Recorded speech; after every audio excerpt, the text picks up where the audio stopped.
வணக்கம்மா. பானமா சமையலேருந்து பேசுகிறேன். இன்னைக்கு வந்து நான் ரொம்ப ரொம்ப முக்கியமான ஒரு குழம்பு நான் இன்னைக்கு வைக்கிறேன். அது எப்போவாவது தேடி பிடிச்சி அந்த காய் கொண்டு வருவேன். இது என்னன்னு பார்த்தீங்களா, இது முள்ளு கத்திரிக்காய்ன்னு சொல்லுவாங்க, கார கத்திரிக்காய்ன்னு சொல்லலாம். அசப்பில் இந்த செடி வந்து எப்படி இருக்கும்னா கண்டாங்கத்திரி செடி மாதிரி இருக்கும்.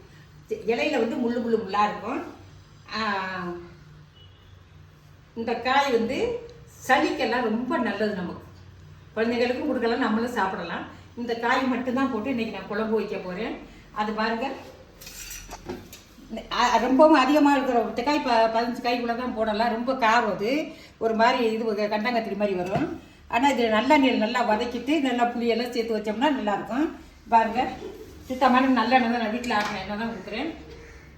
கொஞ்சம் எண்ணெய் கொஞ்சம் கூடுதலாக ஊற்றணும். அது வந்து கொஞ்சம் அந்த காய் நல்லா அதிலே வேகணும் நல்லெண்ணெயில். அப்போ தான் அது கார வாடை இருக்காது. குழம்பு அவ்வளோ அட்டகாசமாக இருக்கும், நல்லா இருக்கும். நான் அதனால தேடி பிடிச்சி போய் பறித்து வருவேன். இப்போ இந்த குழம்புக்கு தேவையானது, எனக்கு எவ்வளோ குழம்பு தேவையோ ஒரு 4 பேருக்கு தேவையான அளவுக்கு நான் வந்து மல்லித்தூள் எடுத்திருக்கேன். மிளகாத்தூள் வந்து கார மிளகாய் சேர்த்து அரைச்சதுனால எனக்கு கம்மியாக போடுறேன், காரம் அதிகமாக இருக்கும். 1/2 டீஸ்பூன் வெந்தயம்.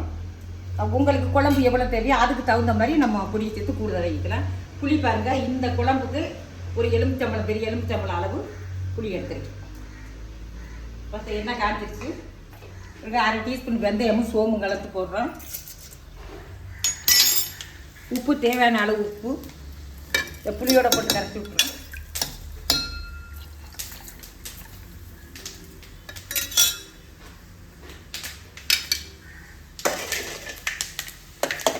வெந்தயம் வெடிக்க ஆரம்பிச்சது வெங்காயத்தை போடுங்க.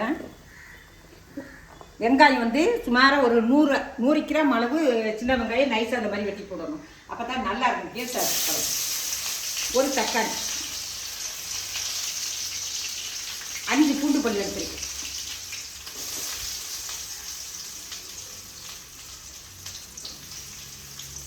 இந்த பூண்டு பல்லையும் அதில் போட்டு வதக்குவோம். வந்து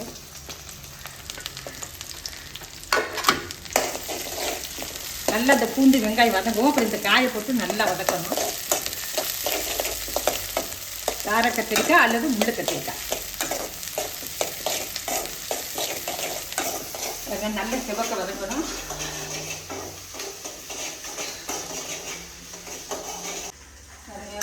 வெங்காயம் பூண்டு நல்லா வதங்கிடுச்சு. இப்போ வந்து இந்த கத்திரிக்காய், கார கத்திரிக்காயை அது போடும். கருவேப்பிலையும் போட்டுருணும்.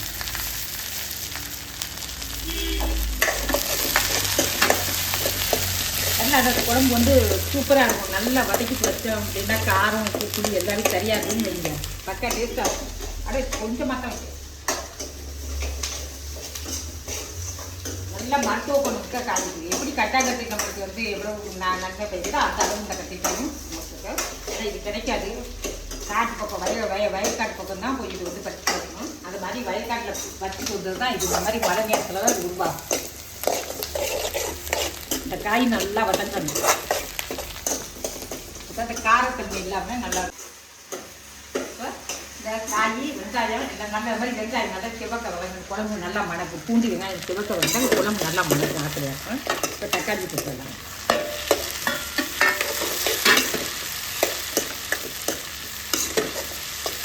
தக்காளி எல்லாம் சேர்த்து வதங்கிட்டு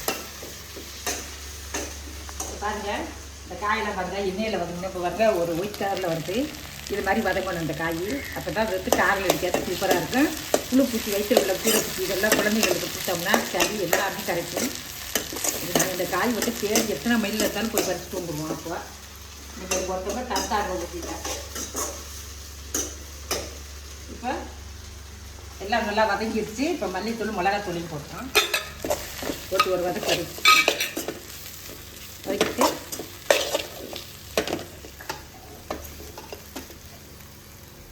புளி தண்ணி வச்சு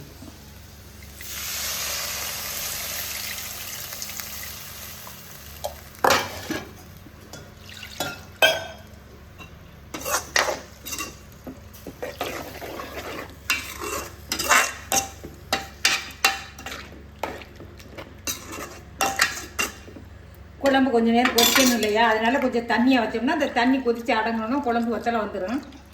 ரொம்பவும் தண்ணியாக வைக்கக்கூடாது, ரொம்பவும் ப்ரெட்டல் ஆக்கக்கூடாது. நார்மலாக வத்த குழம்பு எப்படி செய்வோமோ அதே மாதிரி தான்.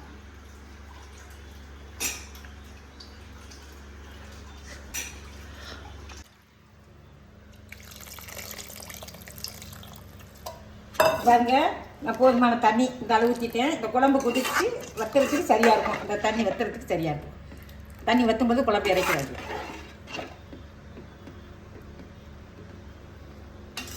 உப்பு புளி காரமெல்லாம் திட்டமாக இருக்குது. குழம்பு இப்போ பாருங்க, கார கத்திரிக்காய் குழம்பு ரெடி ஆயிடுச்சு. இந்த அளவு திக்னஸ் வைக்கணும். அப்படியே பூண்டு மனம் தூக்குது.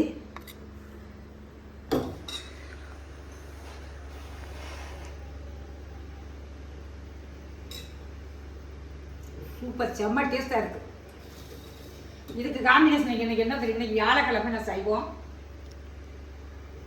சரி, எல்லாரும் பானம்மா சமையலுக்கு லைக் பண்ணுங்க, ஷேர் பண்ணுங்க, உங்கள் கமெண்ட்களை கருத்துக்களை போடுங்க. எனக்கு தொடர்ந்து ஆதரவு கொடுங்க. நன்றி, வணக்கம். பானம்மா சமையல்.